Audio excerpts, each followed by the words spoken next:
Hai, Assalamualaikum. Kembali lagi bersama saya, Cikgu Duan, dalam Cikgu Duan Channel. Channel yang memberi input dalam bidang sains, matematik tambahan serta motivasi diri.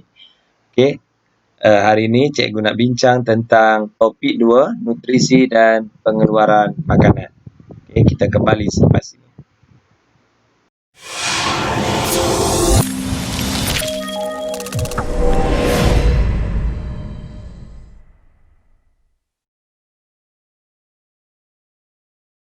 Okey, jom kita sambung topik 2, okey, bab 2 mengenai nutrisi dan pengeluaran makanan.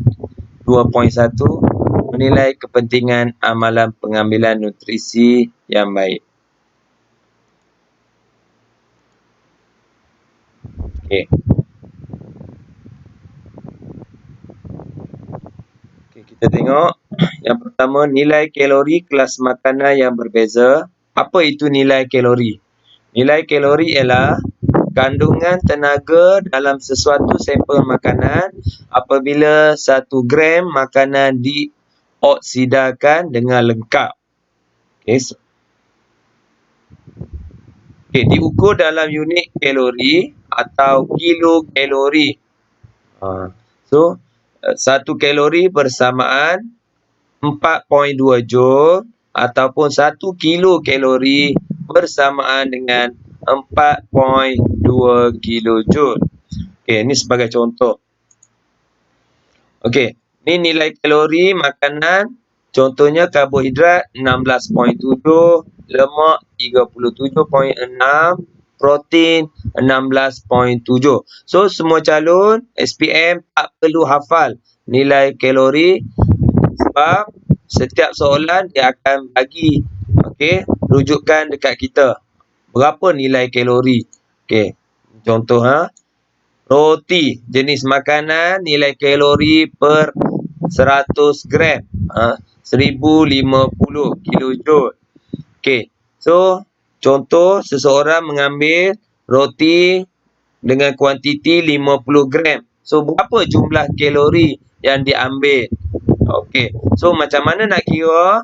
So 50 per 100. Okey, sebab apa kena bahagi 100? Sebab kalau SPM kena tengok dekat sini nilai kalori per 100. Sebab itulah kita per dengan 100. Darab dengan berapa? Jumlah kalori yang dia bagi 1050. So kita akan dapat jumlah kalorinya ialah 525 kilojoule. Okey, yang kedua, sebagai contoh nasi.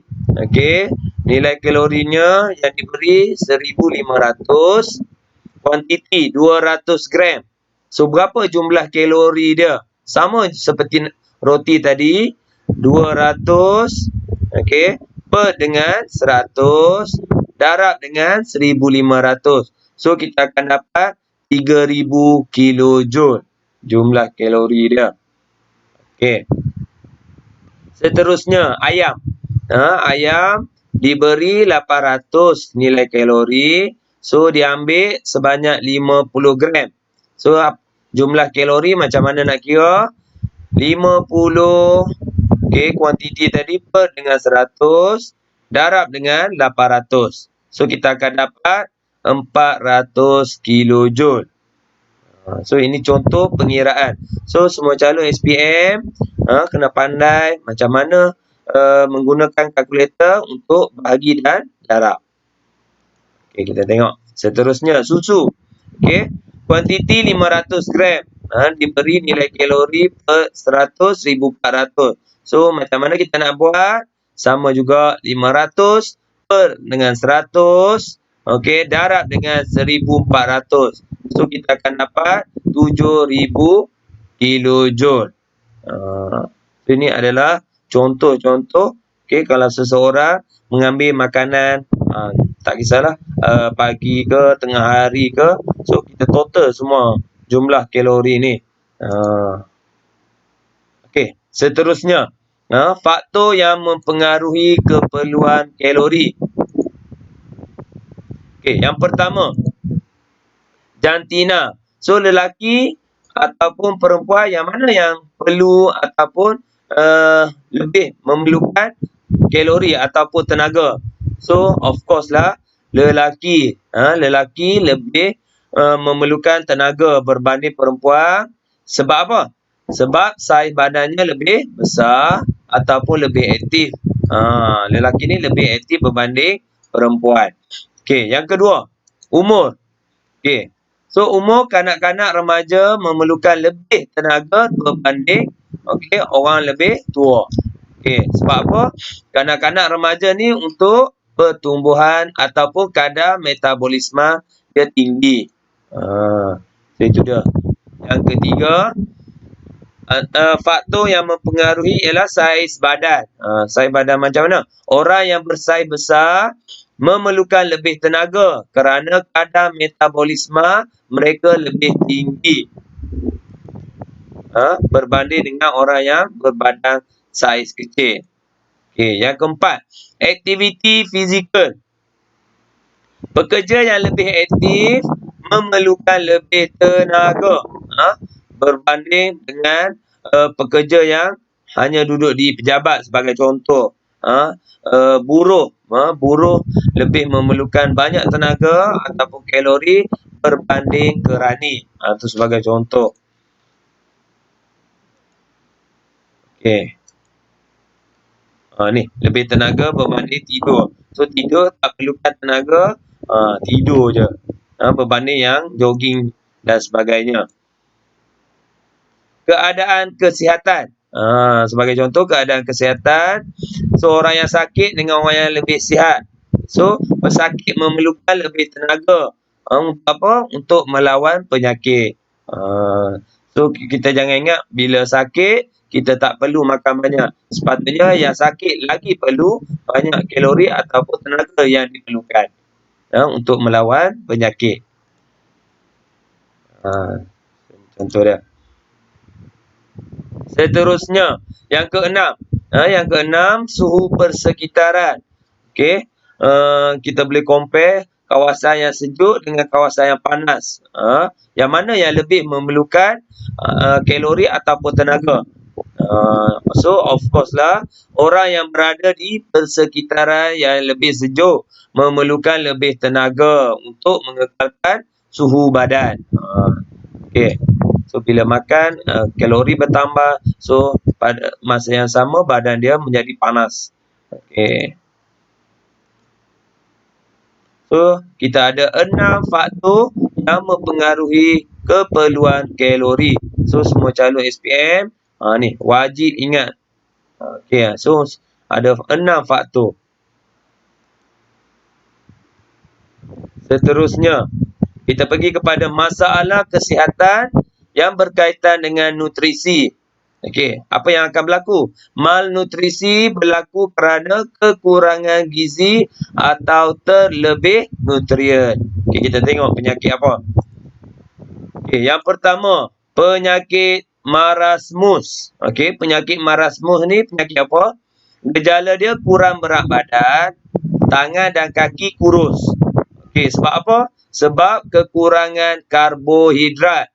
So, cara mengatasi penyakit marasmus ni dengan lebihkan makan nasi ataupun gandum. Ni. Yang pertama, marasmus. Yang kedua, kwashiorkor. Okey, kwashiorkor. Sebab apa kwashiorkor? Okey, tanda-tanda dia. Penggumpalan cecair dalam badan. So, kita boleh nampak kat sini.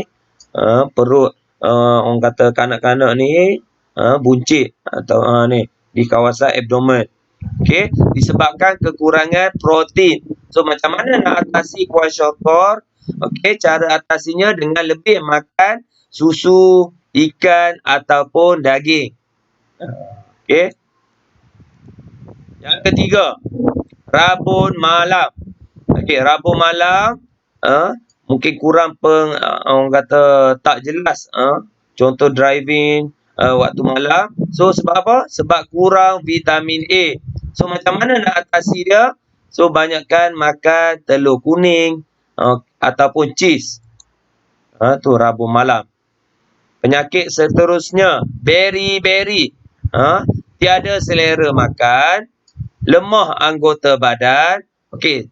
So ni simptom, gejala dia tak lalu makan, lenguh-lenguh badan. Okey, sebab apa? Beri-beri ni sebab kekurangan vitamin B1. So macam mana nak atasinya?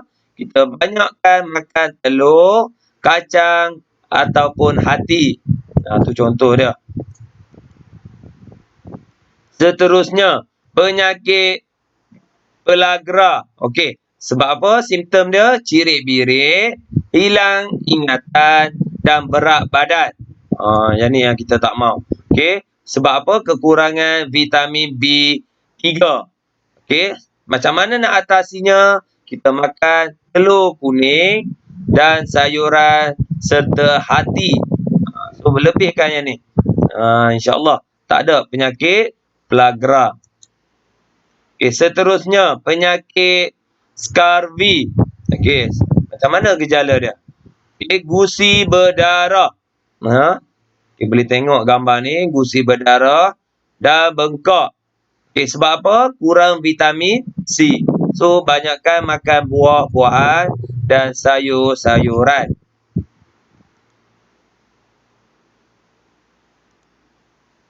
Okey, seterusnya penyakit riket.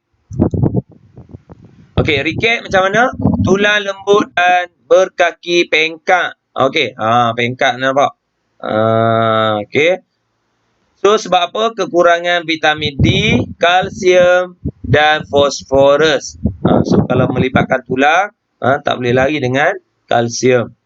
So cara atasinya, okey, lebih kepada pendedahan kepada cahaya matahari untuk vitamin D lah.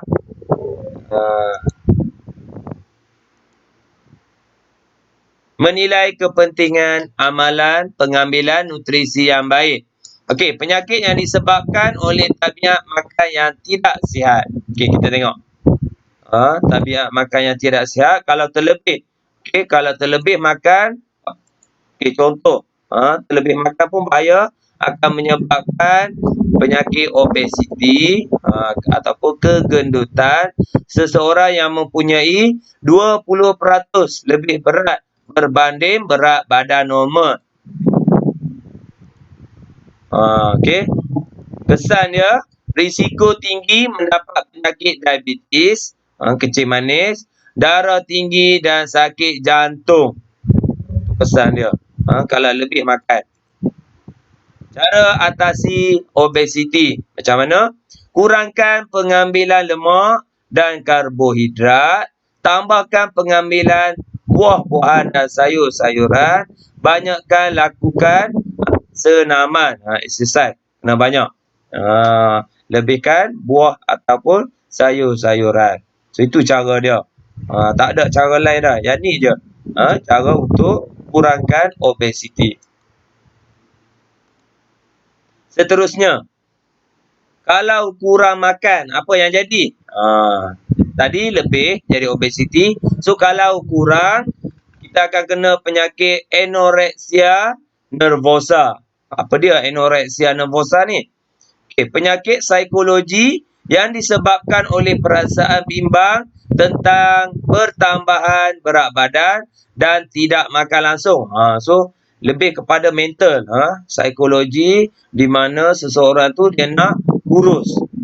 So bila nak kurus dia tak mau makan, kalau dia makan pun dia muntah balik.